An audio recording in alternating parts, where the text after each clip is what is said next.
Good morning class. જય સ્વામિનારાયણ. ધોરણ 12 commerce વિષય secret practice and commercial correspondence, પ્રશ્ન નંબર 16. જય સદર સ્કૂલ ગોંડલથી આપનું હાર્દિક સ્વાગત છે. આજે આપણે છેલ્લા પ્રશ્ન તરફ જઈ રહ્યા છીએ.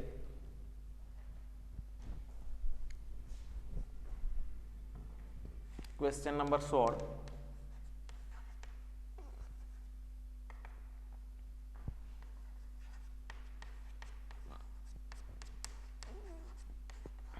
ટૂંક નોંધ લખો.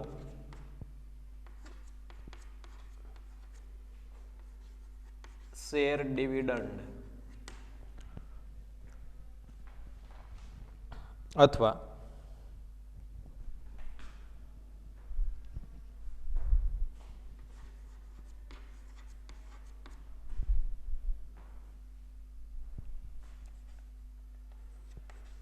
ડિવિડન્ડ વિશે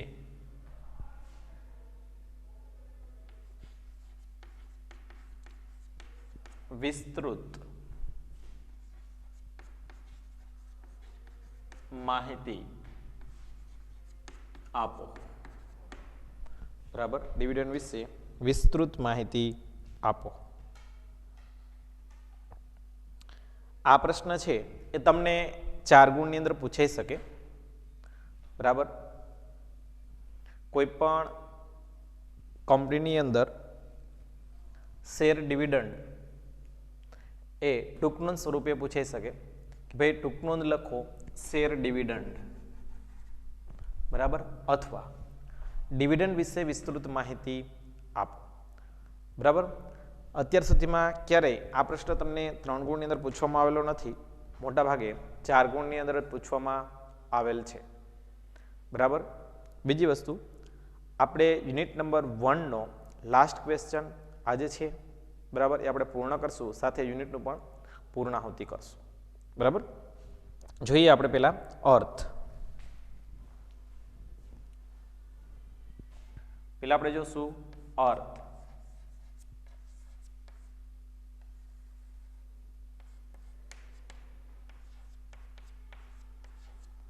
શેર પર જે વળતર ચૂકવવામાં આવે તેને ડિવિડન્ડ કહે છે. બરાબર, બીજો અર્થ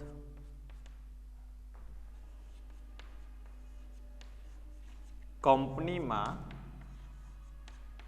ચોખ્ખો વહેંચણી પાત્ર નફો એટલે ડિવિડન્ડ. બરાબર, ડિવિડન્ડના આપણે 2 અર્થ છે એ જોઈએ છીએ. એક વળતર ચૂકવાય છે એ એટલે કે ડિવિડન્ડ. બરાબર, વળતર શબ્દની અંડરલાઈન કરી નાખો. બરાબર, તો કે શેર પર ચૂકવવામાં આવતું વળતર જેને શું કહેવાય તો કે ડિવિડન્ડ. પછી કંપનીની અંદર ચોખ્ખો વહેંચણી પાત્ર નફો એને પણ શું કહેવાય તો કે ડિવિડન્ડ. પ્રશ્ન આપણને ભાઈ ચોખ્ખો વહેંચણી પાત્ર નફો એટલે શું? તો દરેકે દરેક કંપનીની અંદર બધા પ્રકારના ખર્ચાઓ, બધા પ્રકારનું દેવું જવાબદારી ચૂકવાઈ જાય પછી જે રકમ કે નાણાં વધે એને કહેવાય ચોખ્ખો વહેંચણી પાત્ર નફો. એક્ઝામ્પલ લઈએ. આની પહેલા આપણે વાત કરી ચૂક્યા છીએ કે કંપની ડિવિડન્ડ ઉપર વળતર ચૂકવે છે, ડિબેન્ચર પર જે વળતર ચૂકવે છે એ વળતર એટલે વ્યાજ. બરાબર, પછી કોઈ પણ કંપની છે એ શેર ઉપર જે વળતર ચૂકવે છે એ વળતર એટલે તો કે ડિવિડન્ડ. બરાબર, ખાસ યાદ રાખજો. ડિબેન્ચર અને શેર. તો કે ડિબેન્ચર ઉપર વળતર ચૂકવાય તો એને કહેવાય વ્યાજ, શેર ઉપર વળતર ચૂકવાય તો એને કહેવાય ડિવિડન્ડ. બરાબર, એટલે ડિબેન્ચર, ડિવિડન્ડ, શેર અને વ્યાજ, આ ચાર શબ્દો અલગ છે, એવી ખાસ ધ્યાન આપજો. બરાબર. હવે આપણે વાત કરીએ ચોખ્ખો વેચણી પાત્ર નફો. માની લો કે કોઈ કંપની છે કે આ ટાટા કંપની છે. ટાટા કંપનીની અંદર 10,000 રૂપિયા છે એ નફો થયો છે. બરાબર, જેમાંથી 1,000 રૂપિયા છે એ કંપનીનું દેવું છે. બરાબર, બીજા 1,000 રૂપિયા છે એ કંપનીના ખર્ચા છે. બધું ચૂકવાઈ ગયું. કંપની પાસે કેટલા વધ્યા? તો કે 8,000 રૂપિયા. કેટલા વધ્યા? 8,000 રૂપિયા. તો આને કહેવાય ચોખ્ખો વેચણી પાત્ર નફો. શું કહેવાય? ચોખ્ખો વેચણી પાત્ર નફો. કે કોઈ પણ કંપનીની અંદર દેવું ચૂકવાઈ જાય, ખર્ચા ચૂકવાઈ જાય, જાવક બધી વહી જાય, પછી બાદ જે નફો વધે એને કહેવાય ચોખ્ખો વેચણી પાત્ર નફો. બરાબર, એટલે કે કોઈ પણ કંપનીની અંદર શેર ઉપર જે વળતર ચૂકવવામાં આવે છે એને કહેવાય ડિવિડન્ડ.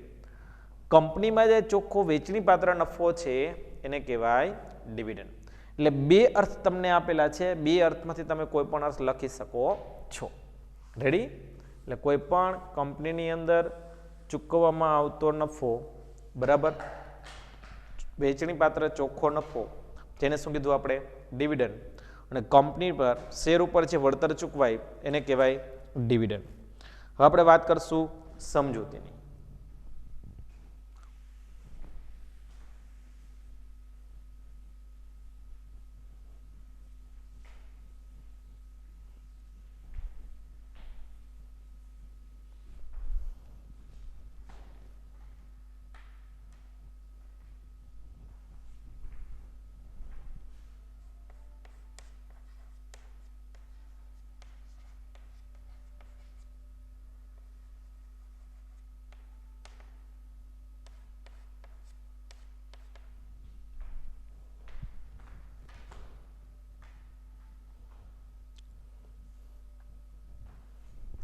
બરાબર, તો કે ભાઈ ચોખ્ખા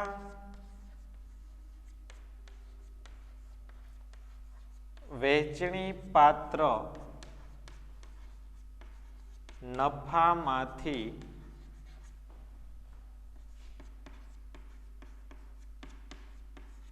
કેટલોક ભાગ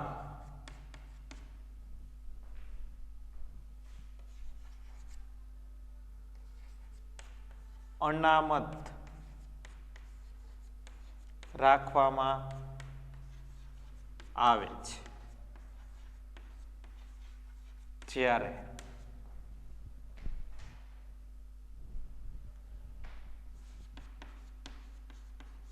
કેટલોક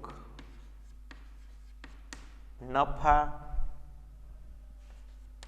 તરીકે વહેંચવામાં આવે છે, તેને ડિવિડન્ડ કહે છે.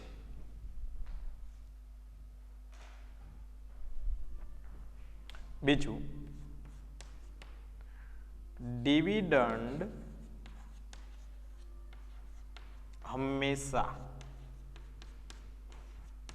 રોકડ સ્વરૂપે ચૂકવવામાં આવે છે.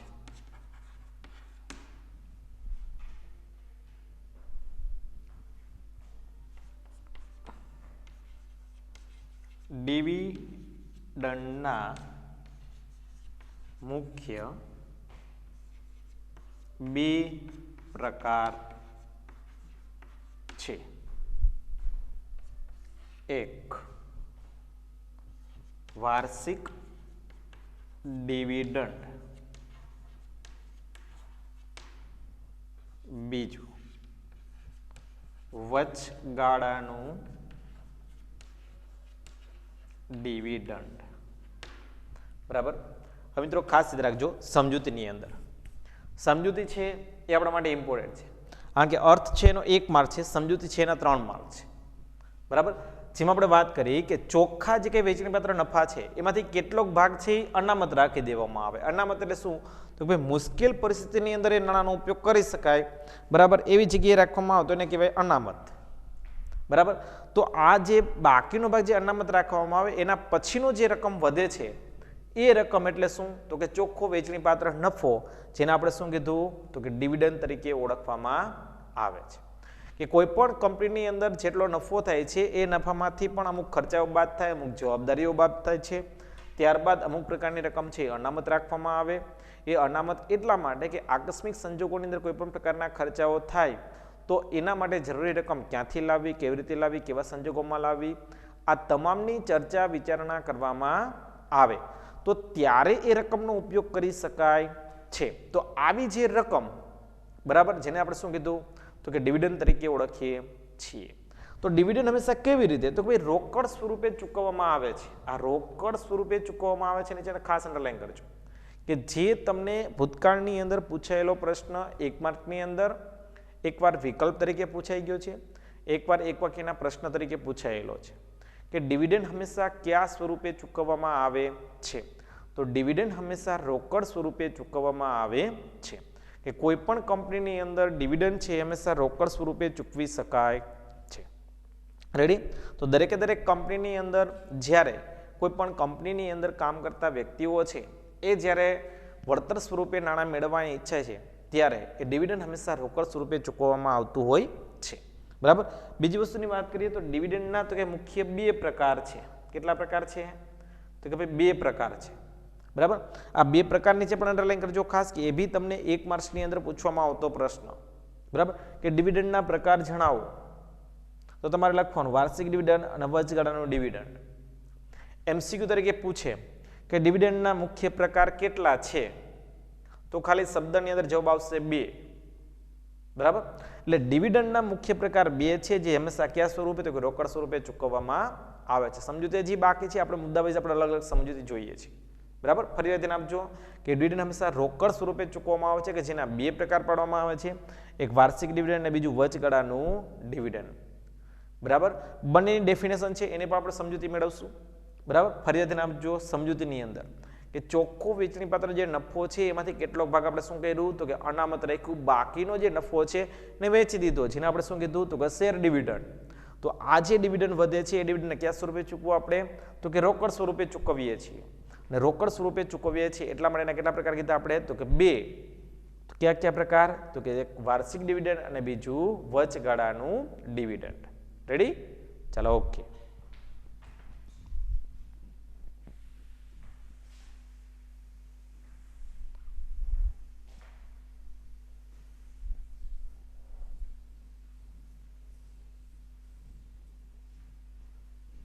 બંને ડેફિનેશન જોઈએ આપણે, એક વચગાળાનું ડિવિડન્ડ અને બીજું વાર્ષિક ડિવિડન્ડ.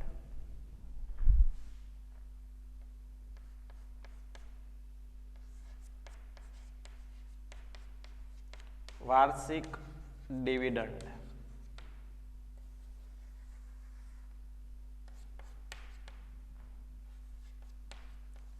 કંપનીના હિસાબી વર્ષના અંતે જે ડિવિડન્ડ ચૂકવવામાં આવે તેને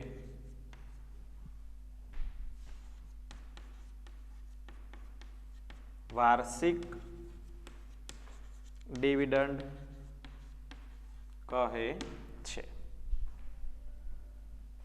બીજા મુદ્દાની વાત કરીએ તો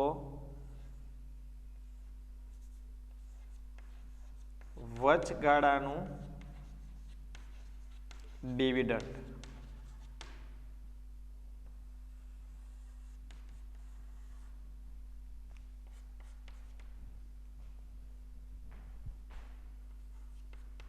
કંપનીના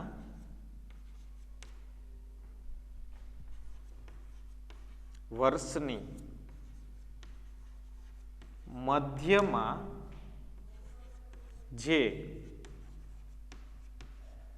ડિવિડન્ડ ચૂકવવામાં આવે તેને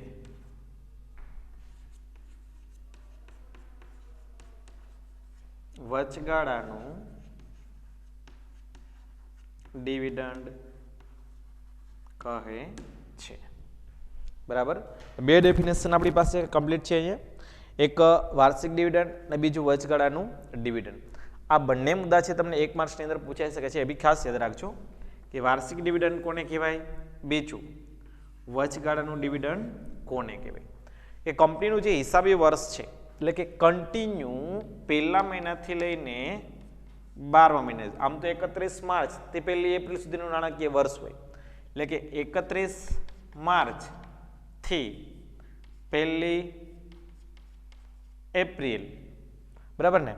તો આજે 1 એપ્રિલ છે ત્યાં સુધીના હિસાબી વર્ષને અંતે, બરાબર, કે અહીંથી શરૂઆત કરીને અહીંયા સુધી એટલે કે હિસાબી વર્ષના અંતમાં જો ચૂકવવામાં આવે ને વર્ષની અંતમાં, તો એને શું કહેવાય, તો કે વાર્ષિક ડિવિડન્ડ. બીજું, માની લો કે 6 માસની અંદર માર્ચ, એપ્રિલ, મે, જૂન, જુલાઈની અંદર ચૂકવવામાં આવ્યું અથવા તો ઓગસ્ટની અંદર ચૂકવવામાં આવ્યું, તો એ વચગાળે ચૂકવવાનું, તો એને શું કહેવાય, તો કે વચગાળાનું ડિવિડન્ડ. કે કંપનીના વર્ષની મધ્યમાં જો ડિવિડન્ડ ચૂકવવામાં આવે તો એને વચગાળાનું ડિવિડન્ડ કહે છે. પણ કંપનીના હિસાબી વર્ષના અંતે ચૂકવાય તો એને વાર્ષિક ડિવિડન્ડ કહે છે. કોઈ પણ કંપનીનો હિસાબી વર્ષનો જે સમયગાળો છે 31 માર્ચથી 1 એપ્રિલ સુધીનો હોય છે, તો આ જે સમયગાળા વચ્ચે ચૂકવાઈ જાય તો એને વચગાળાનું ડિવિડન્ડ કહેવાય. પણ હિસાબી વર્ષના અંતે ચૂકવાય તો એને વાર્ષિક ડિવિડન્ડ તરીકે ઓળખવામાં આવે છે. રેડી? ચલો આગળ જોઈએ.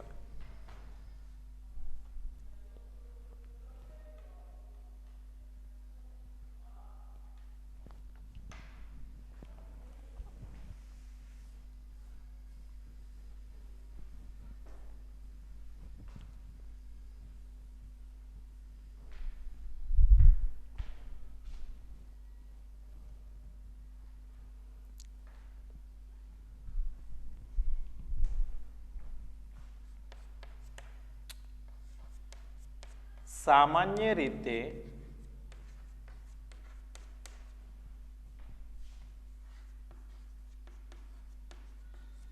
ઇક્વિટી શેરધારકો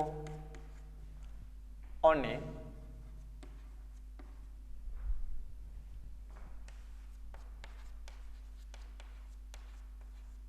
પ્રેફરન્સ શેરધારકોને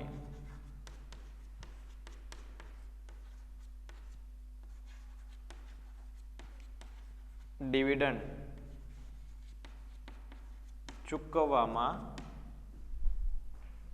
આવે છે.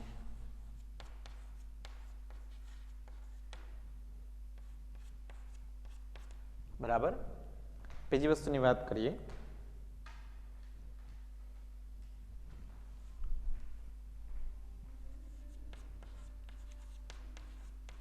પ્રેફરન્સ શેરધારકોને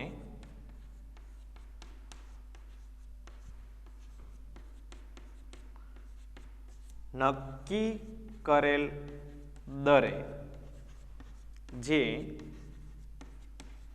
ડિવિડન્ડ ચૂકવવામાં આવે છે તેને પ્રેફરન્સ શેર ડિવિડન્ડ કહે છે. બરાબર. ખાસ કરીને વાત કરીએ તો કંપનીની અંદર જોવા મળતા જુદા શેરના જે પ્રકાર છે એમાં મુખ્ય બે, એક ઇક્વિટી શેર અને બીજું પ્રેફરન્સ શેર. હવે બંનેમાં ડિફરન્સ શું હોય છે એ સમજી લઈએ આપણે. બરાબર, કે ઇક્વિટી શેર ધારકો છે એમનો સમય મર્યાદા છે એ નક્કી હોતી નથી, નફાનું પ્રમાણ છે પણ નક્કી હોતું નથી. બરાબર. જ્યારે પ્રેફરન્સ શેરધારકો છે એમાં શું હોય કે અગાઉથી જ એનો વ્યાજનો દર છે, સોરી ડિવિડન્ડનો દર છે નક્કી હોય. એટલે પ્રેફરન્સ શેરધારકોને નક્કી કરેલ દરે જે ડિવિડન્ડ ચૂકવવામાં આવે છે અને પ્રેફરન્સ શેર ડિવિડન્ડ તરીકે ઓળખવામાં આવે છે. જ્યારે સામાન્ય રીતે આપણે વાત કરીએ તો ઇક્વિટી શેરધારકો અને પ્રેફરન્સ શેરધારકો, તો ઇક્વિટી શેરધારકો છે એ કંપનીના માલિકો છે, અંતિમ માલિકો એટલે કે ઇક્વિટી શેરધારકો કે જેમણે નક્કી કરેલ સમય મર્યાદા હોતી નથી. જ્યારે પણ નફો મળશે ત્યારે એને નફો એના ભાગની અંદર આવશે. અનિશ્ચિત નફો થાય તો અનિશ્ચિત નફો ભાગમાં આવશે. કંપની ખોટ કરશે તો ખોટ ભાગમાં આવશે. જ્યારે પ્રેફરન્સ શેરધારકોને શું થશે, જો ખોટ કરેલી હશે તો નક્કી કરેલ દર છે એ જ પ્રમાણે એને ખોટ પણ ભાગમાં આવશે અને નક્કી કરેલ દર છે એ જ પ્રમાણે ડિવિડન્ડ ભાગમાં આવશે. તો આમ કંપનીની અંદર સામાન્ય રીતે જોવા જઈએ તો બે જ શેરધારકો જોવા મળતા હોય છે, એક ઇક્વિટી શેરધારકો અને બીજું પ્રેફરન્સ શેરધારકો. તો આ બંને શેરધારકોને ડિવિડન્ડ છે ચૂકવવામાં આવતું હોય છે. એક કે જે નક્કી કરેલ દરે જે ડિવિડન્ડ ચૂકવે છે અને પ્રેફરન્સ શેર ડિવિડન્ડ તરીકે ઓળખવામાં આવે છે. બરાબર.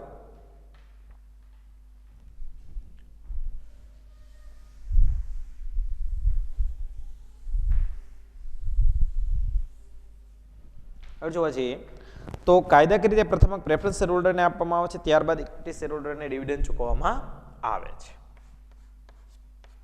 અને પછીનો મુદ્દો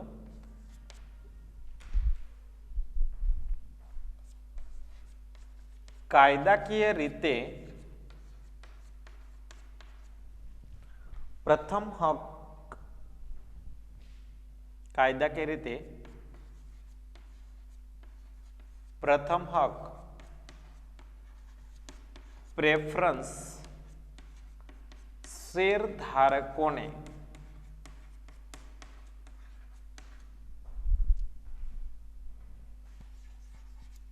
આપવામાં આવે છે. ત્યારબાદ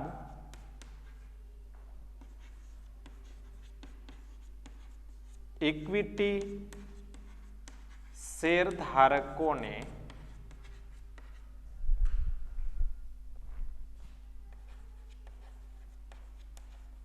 ડિવિડન્ડ ચૂકવવામાં આવે છે. બરાબર.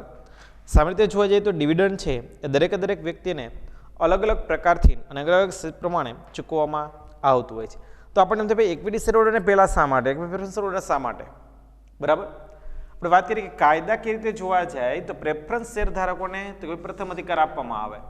આમ તો ડિબેન્ચરની આપણે વાત કરતા તેમ કે ભાઈ જો ડિબેન્ચર ધારક હોય તેમને પ્રથમ અધિકાર આપી દેવામાં આવે. ત્યારબાદ કોને, તો શેર હોલ્ડરને. તો પછી શેર હોલ્ડરની અંદર પાછા બે પ્રકાર પડ્યા, એક ઇક્વિટી શેરધારક અને બીજો પ્રેફરન્સ શેરધારક. પ્રેફરન્સ શેરધારક છે એમના શેરનું જે કે ડિવિડન્ડ છે એ અગાઉથી જ નક્કી કરેલું હોય. એક્ઝામ્પલ તરીકે આપણે અહીંયા વાત કરીએ ભાઈ ટાટા કંપનીની અંદર કોઈ એ નામનો વ્યક્તિ છે પ્રેફરન્સ શેરધારક છે. કેવો, તો કે પ્રેફરન્સ શેરધારક કે જેને વ્યાજનો દર તો કે ભાઈ 10% નક્કી કરેલો હતો. બરાબર. કેટલો? 10%. તો ભાઈ કેટલા ઉપર, તો કે ભાઈ 10,000 ઉપર. બરાબર. હવે વર્ષ પૂરું થશે તો પ્રેફરન્સ શેરધારકને કેટલા રૂપિયા મળશે અહીંયા, તો કે ભાઈ 1,000 ના 10%. બરાબર. ભાંગ્યા 100, 2 કાઢ નાખો, કેટલા વધ્યા અહીંયા, તો કે 1,000 રૂપિયા એમને આપવામાં આવશે. શું કામે, તો ભાઈ કાયદાકીય પ્રથમ હક છે એ કોને આપવામાં આવે છે, તો કે પ્રેફરન્સ શેરધારકને આપવામાં આવે. કે વર્ષ પૂરું થાય છે ત્યારે એ પ્રથમ શેરધારક તરીકે, તો કે પ્રેફરન્સ શેરધારક છે એ આગળ આવે છે અને એ પ્રેફરન્સ શેરધારકને જ આ ડિવિડન્ડ છે એ ચૂકવવામાં આવતું હોય છે. એટલે કે દરેક કંપનીની અંદર તો શેરધારકોની સંખ્યા છે એને ધ્યાનમાં રાખીને, શેરધારકોનું પ્રમાણ છે એને ધ્યાનમાં રાખીને ડિવિડન્ડનો દર છે એ નક્કી કરવામાં આવતો હોય છે. એક્ઝામ્પલ તરીકે આપણે વાત કરીએ કે ભાઈ ટાટા કંપની છે એમાં પ્રેફરન્સ શેરધારકો પણ છે અને ઇક્વિટી શેરધારકો પણ છે. બરાબર. ઇક્વિટી શેરધારકો છે એમની સંખ્યા 100 છે, પ્રેફરન્સ શેરધારકો છે એમની સંખ્યા 50 જ છે. પણ છતાં પ્રથમ અધિકાર કાયદાની દ્રષ્ટિએ જોવા જઈએ તો કોને આપવામાં આવશે, કે પ્રેફરન્સ શેરધારકોને આપવામાં આવશે. તો અહીંયા જે કે પ્રેફરન્સ શેરધારકો છે એ પ્રેફરન્સ શેરધારકો છે એ પોતાના નક્કી કરેલા અગાઉથી ડિવિડન્ડના દર પ્રમાણે પોતાનું ડિવિડન્ડ મેળવવાનો પ્રયત્ન કરશે. જેમાં આપણે વાત કરી કે એમના ડિવિડન્ડનો દર 10% હતો, વર્ષ પૂરું થયું તો વર્ષના અંતે એમના 10,000 શેર હતા તો 10,000 શેરના 10% લેખે તો 1,000 રૂપિયા એમને મળવા પાત્ર રહેશે. આમ કોઈ પણ કંપનીની અંદર શેરના પ્રકાર મુજબ તો કે બે પ્રકારે શેર ધારકો જોવા મળે છે, એક ઇક્વિટી શેર ધારકો અને બીજું પ્રેફરન્સ શેર ધારકો. તો એ પ્રેફરન્સ શેર ધારકોને કાયદાકીય રીતે હિસાબી વર્ષના અંતે પ્રથમ હક આપવામાં આવે છે. ત્યારબાદ જે કંઈ નફો વધે છે એમાંથી ઇક્વિટી શેર ધારકોને ભાઈ જુદો જુદો નફો છે એની વહેંચણી કરવામાં આવે છે. તો એ કયા પ્રકારે વહેંચણી કરી શકે, કેવા પ્રકારની સંજોગોની અંદર વહેંચણી થાય એ પ્રમાણે જોવા જઈએ તો દરેકે દરેક કંપનીની અંદર ઇક્વિટી શેર ધારકોને પોતાના અનિશ્ચિત મુદતને અંતે નફો થયેલો હોય એ નફો એને ડિવિડન્ડ સ્વરૂપે મળે છે. બીજી વસ્તુની વાત કરીએ તો તમામ પ્રકારના દેવું છે, તમામ પ્રકારની જવાબદારીઓ છે, ખર્ચાઓ છે, તમામ પ્રકારનું ચૂકવાઈ ગયા બાદ એમને ડિવિડન્ડ ચૂકવવામાં આવે છે. આગળના મુદ્દાની ફરીવાર આપણે ચર્ચા કરી લઈએ, બરાબર. તો ટૂંક નોંધ લખો શેર ડિવિડન્ડ, કે કોઈ પણ કંપનીની શેર ઉપર જે વળતર ચૂકવું એને શું કીધું આપણે તો કે ડિવિડન્ડ. કંપનીનો ચોખ્ખો વેચણી પાત્ર નફો એને શું કીધું આપણે તો કે ડિવિડન્ડ. કેટલોક ભાગ અનામત રાખ્યો, બાકીનો ભાગ શું કર્યું તો કે વેચણી કર્યું, એને શું કીધું આપણે તો કે શેર ડિવિડન્ડ. તો કયા સ્વરૂપે ચૂકવું તો કે રોકડ સ્વરૂપે. કેટલા પ્રકાર પડ્યા તો કે બે. કયા કયા? વાર્ષિક અને અર્ધવાર્ષિક. વર્ષના અંતે ચૂકવાનું તો એને શું કીધું વાર્ષિક ડિવિડન્ડ. વર્ષની મધ્યમાં ચૂકવાનું તો એને શું કીધું અર્ધવાર્ષિક ડિવિડન્ડ. તો જે શેરધારકો છે એના બે પ્રકાર પડ્યા, ઇક્વિટી શેરધારક અને પ્રેફરન્સ શેરધારક. તો કાયદાકીય રીતે કેને ચાન્સ આપવામાં આવ્યો પ્રથમ તો કે પ્રથમ પ્રેફરન્સ શેરધારકોને. આજે પ્રથમ શેરધારકોને ડિવિડન્ડ ચૂકવાઈ જાય ત્યારબાદ કોને આપવામાં આવે તો કે ઇક્વિટી શેરધારકોને ડિવિડન્ડ ચૂકવવામાં આવે છે, બરાબર. હવે જે અગાઉથી દર નક્કી થયેલો છે એ જ પ્રમાણે પ્રેફરન્સ શેરધારકોને ડિવિડન્ડ ચૂકવવામાં આવશે, બરાબર. હવે આગળ જોઈએ એના પછીના મુદ્દાની અંદર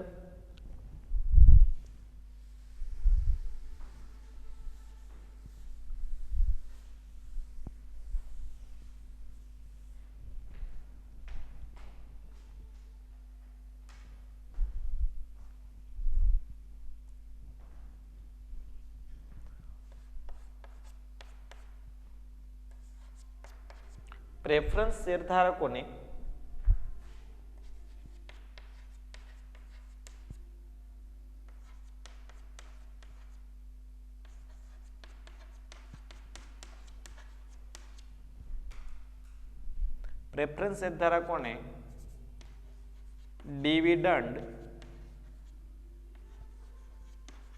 ચૂકવાઈ ગયા બાદ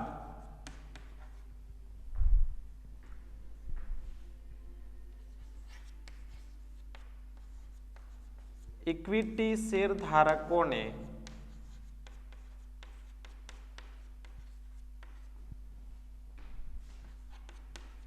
કેટલું ડિવિડન્ડ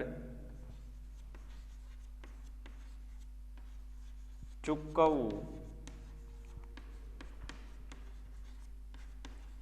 તેની ભલામણ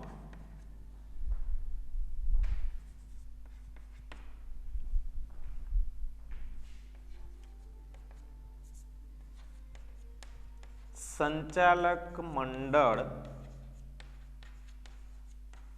કરે છે.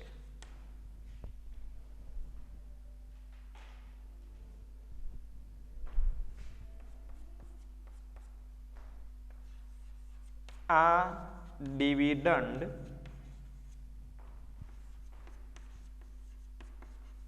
વાર્ષિક સામાન્ય સભામાં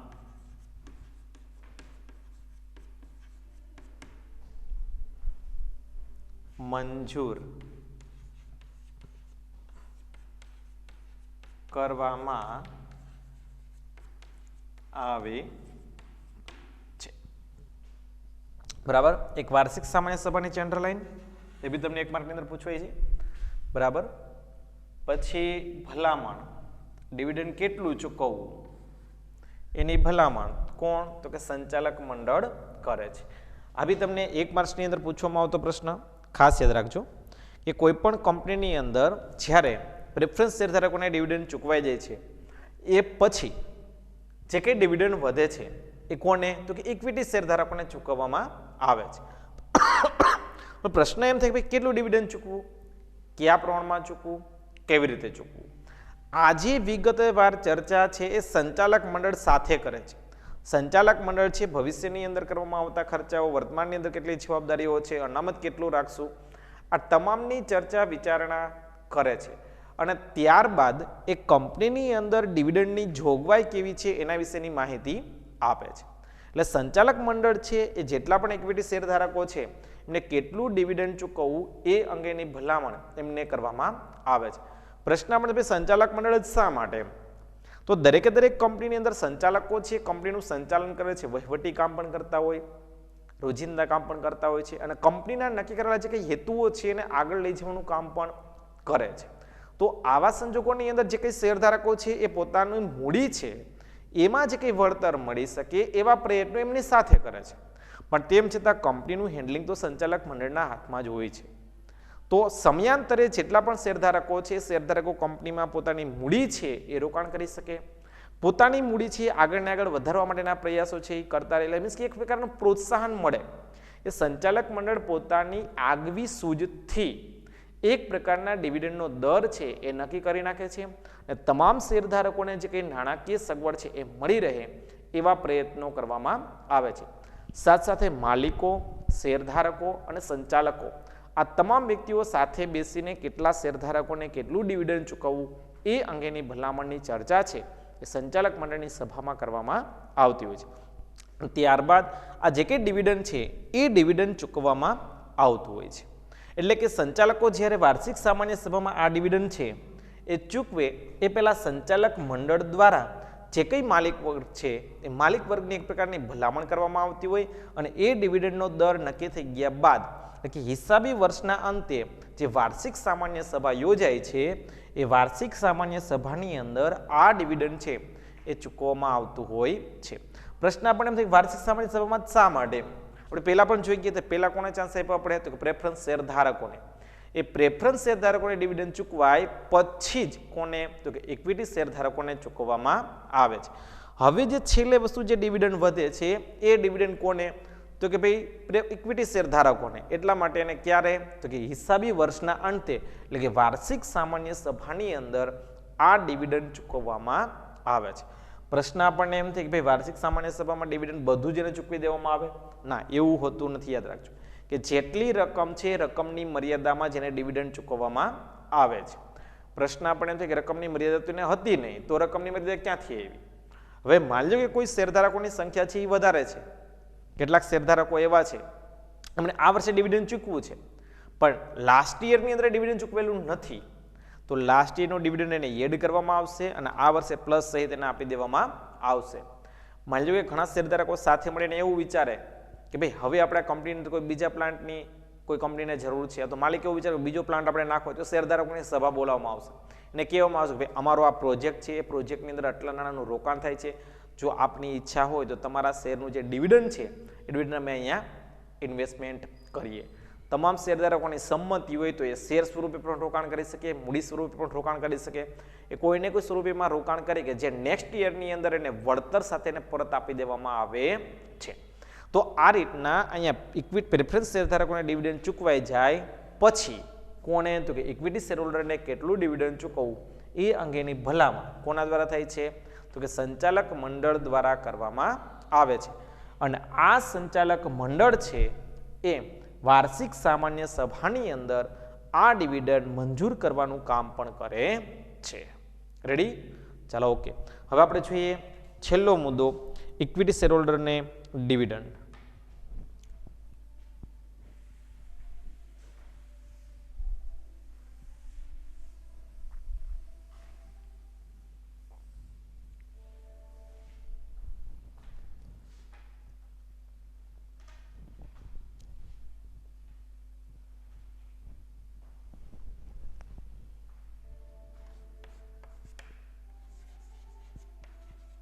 અહીં ઇક્વિટી શેરધારકોને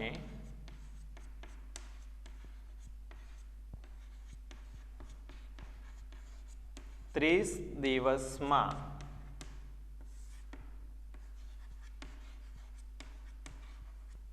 ડિવિડન્ડ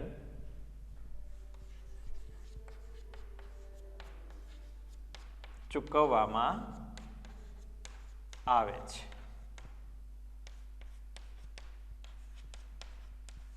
કંપનીની નાણાંની જરૂરિયાતને ધ્યાનમાં રાખીને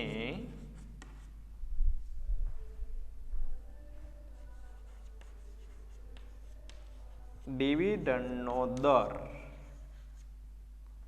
નક્કી થાય છે.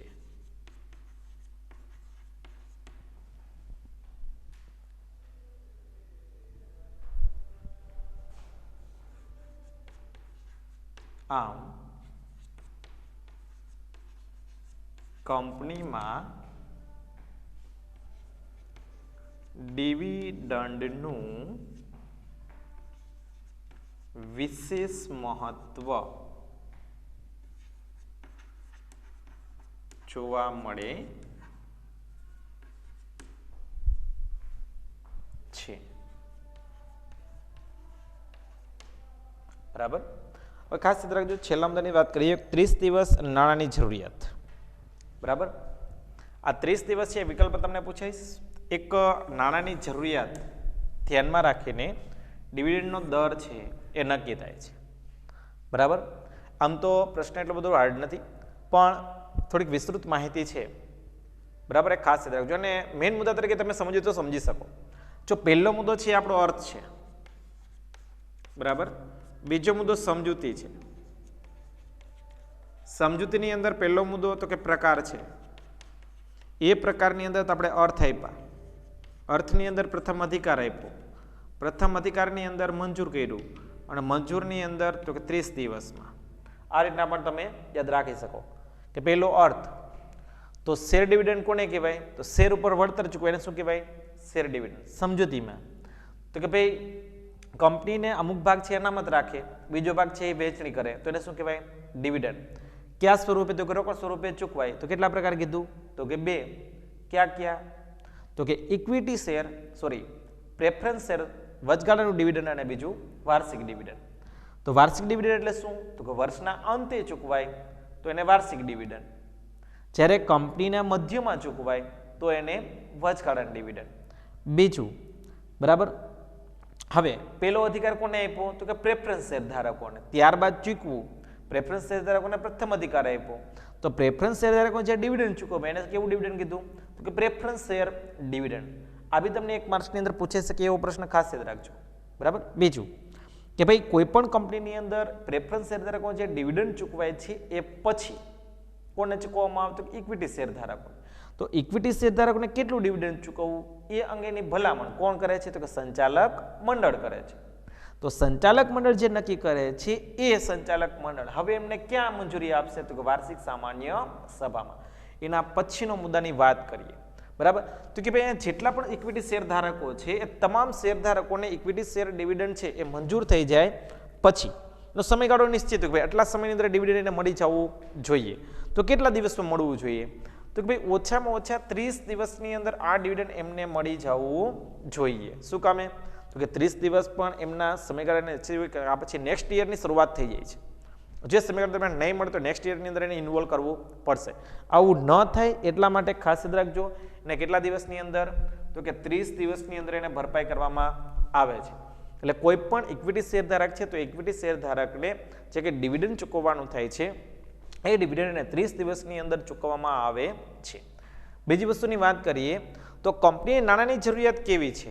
જો નાણાંની જરૂરિયાત વધારે હશે તો એમના ડિવિડન્ડની દરની અંદર ઘટાડો કરવામાં આવશે. જો નાણાંની જરૂરિયાત નહીં હોય તો પૂરેપૂરું ડિવિડન્ડ પણ એમને ચૂકવી દેવાના પ્રયાસ કરવામાં આવશે. આમ કોઈ પણ કંપનીની અંદર ડિવિડન્ડનો દર છે એ અગાઉથી નક્કી હોય એ પ્રેફરન્સ શેર માટે અનિશ્ચિત મુદત માટે અનિશ્ચિત નફા સહિત એને ડિવિડન્ડ મળે છે તો ઇક્વિટી શેર ધારકો માટે જોવા મળે છે. આમ કંપનીની અંદર ડિવિડન્ડનું મહત્વ છે કંઈક વિશેષ જોવા મળે છે જે શેરધારકોની સંખ્યાને પ્રોત્સાહિત કરવાનું કામ કરે છે. મોટાભાગની જે કંઈ કંપનીઓ છે એ કંપનીની અંદર ડિવિડન્ડના પ્રમાણને તો કોઈ વિશેષ મહત્વ આપવામાં આવે છે. અને એ જ દ્રષ્ટિએ જોવા જઈએ તો કોઈ પણ કંપનીની અંદર ડિવિડન્ડના દરને પણ એટલી જ પ્રાયોરિટી આપવામાં આવતી હોય છે.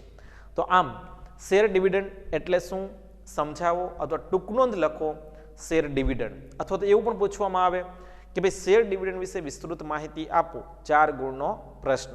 તો આપણે પહેલાં સમજાવ્યું એમ પહેલાં અર્થ લખવાનું, પ્રકાર લખવાનું, સમજૂતી લખવાનું, પ્રથમ અધિકાર, પ્રેફરન્સ શેર ડિવિડન્ડ, મંજૂર, ભલામણ, છેલ્લે મુદત. બરાબર. ફરી ધ્યાન આપજો તો કે ઇક્વિટી શેરધારકોને જે 30 દિવસની અંદર આ ડિવિડન્ડ છે ક્યાં તો કે ચૂકવવામાં આવે છે. પછી કંપનીની નાણાંની જરૂરિયાત કેવી છે એ નાણાંની જરૂરિયાતને ધ્યાનમાં રાખીને એનો દર છે એ નક્કી કરવામાં આવતો હોય છે. આમ કંપનીમાં ડિવિડન્ડનું વિશેષ મહત્વ જોવા મળે છે. રેડી?